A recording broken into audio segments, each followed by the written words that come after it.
The first light of dawn spills across the battlefield, not over chaotic tents or roaring monsters, but over ranks so disciplined it's almost unnerving.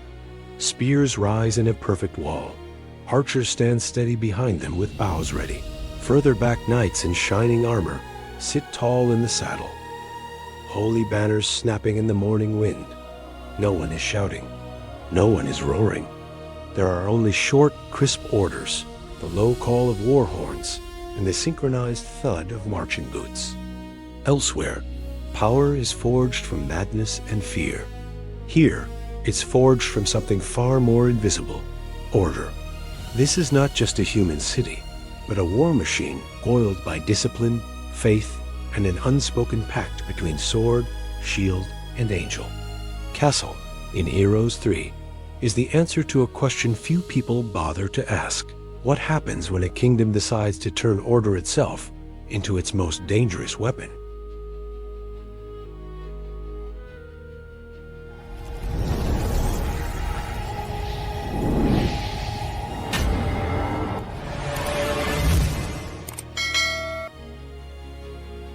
Morning in Erethia does not begin with screams, but with a rhythm as steady as a prayer.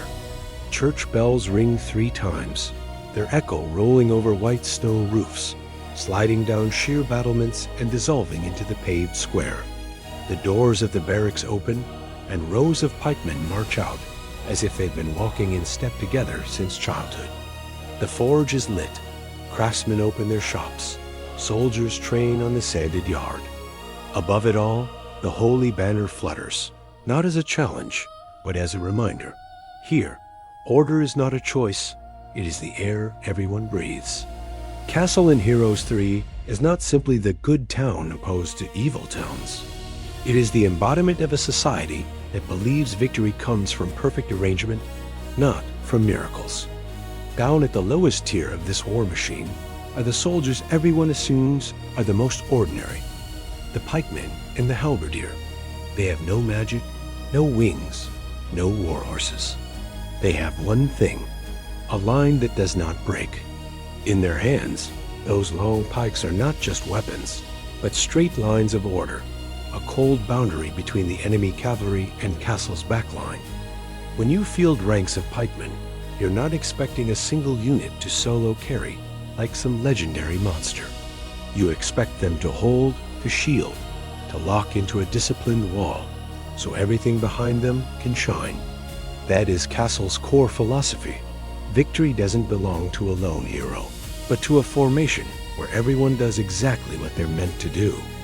Just behind the wall of steel stand the steady hands of the ranged line, the archer and the marksman. They don't wear heavy plate. They don't dive into brutal melee, but they decide in what condition the enemy finally reaches Castle, if they ever do. When you upgrade to marksman, each command you give feels like turning the unit into a living artillery piece. 2 clean volleys released in one crisp motion, no wasted shots. There's no wild firing, no nervous flailing, only calculated arrows aimed at the most important threats. Once again, Castle's power isn't in how weird its creatures are, but in its ability to turn ordinary units into precise cogs in a larger machine. Leaving the ground behind, Castle rises into the sky with a symbol both noble and terrifying: the griffin and the royal griffin. Half lion, half eagle, these creatures are not born for cages, but for tower tops, to watch, to dive, to rise again. In the game, the griffin's unlimited retaliation turns it into a nightmare for anyone foolish enough to hit and run. But from a broader view, the griffin is a distilled image of Castle's philosophy: patience, vigilance, tireless response. A single strike from it may not be as flashy as a spell, but the sheer number of times it's willing to stand its ground, take hits, and answer back is the clearest proof that Castle sees endurance as a form of power. Deeper into the army, where steel and faith intertwine, stand the swordsman and the crusader.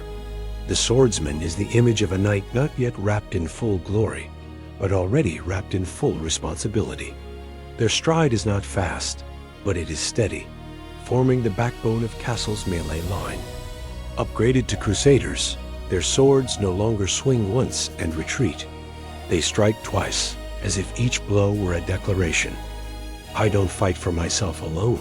I fight for the entire kingdom behind me. These are not warriors marching for gold or bloodlust. They fight for orders, for vows, for laws and faith etched into their hearts, long before they stepped onto the battlefield. In the middle of the formation, where death and miracles overlap, are the monk and the zealot. Castle does not wield chaotic sorcery or disturbing dark arts. It wields hymns, chants, and prayers, turned into holy fire, streaming from the monk's staff. When they become zealots, their eyes are no longer the eyes of common men. They are the eyes of those who believe themselves to be instruments of the divine. There is no panic in their motions, no fear, only quiet, burning focus as they hurl arcs of sacred energy. In the language of the game, they're reliable ranged units with strong, consistent damage. In the language of Castle's world, they are proof that order doesn't just live on the battlefield, but also at the altar, in every ritual, in every lit candle. And then, when the ground itself trembles and the thunder of hooves begins to drum across the field, the cavaliers and champions arrive. Castle is not only a fortress of defense. It knows how to strike with style worthy of true knights. The jousting mechanic lets cavaliers deal more damage the farther they ride. A beautiful metaphor. Their strength doesn't come from the final thrust alone, but from every disciplined stride that builds momentum.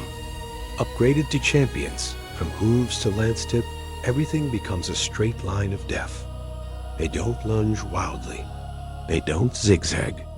They choose the straight path, choose momentum. They choose to turn the very distance traveled under discipline into a crushing force. Castle's pinnacle is not a colossal machine or a beast from the abyss, but a being from the highest realm of order and faith, the angel and the archangel.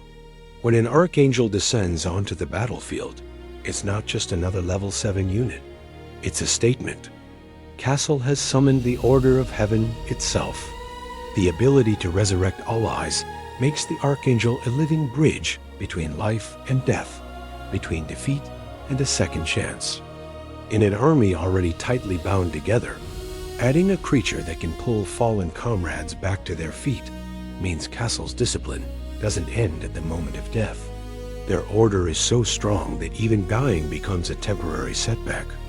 But Castle is not just a collection of units. It's a philosophy that shows up both on the adventure map and in every single battle. Tactically, Castle is strong and stable, but demands patient building. You don't rush with crazy spells or cheap wild creatures. You invest in your economy, upgrade your dwellings, synchronize your shooters with your melee line, keep your formation from breaking. Castle is particularly dangerous when battles last long enough for its system to fully spin up. High morale, troops never fleeing, archers well protected, cavalry picking perfect charge lanes, angels intervening at just the right moment. It's a kind of power that doesn't always produce instant wow moments, but becomes terrifying in the late game when your opponent realizes they're attacking a thinking wall. Anyone who has ever led Castle heroes, from knights to clerics, has felt this. The knight embodies military discipline, leadership, tactics, offense, armorer, pulling the entire army forward as one block. The cleric brings faith into the plan, blessing the troops with holy spells, prayer, bless. In different ways, both hero classes answer the same thesis. The humans of Castle are not accessories to the mythical creatures. They are their organizers. Through leadership and morale skills, the hero turns a cohesive army into something almost unshakable.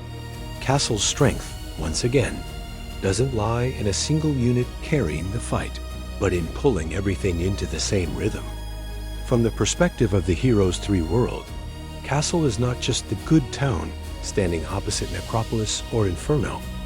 It is Erethia's political, military, and religious core.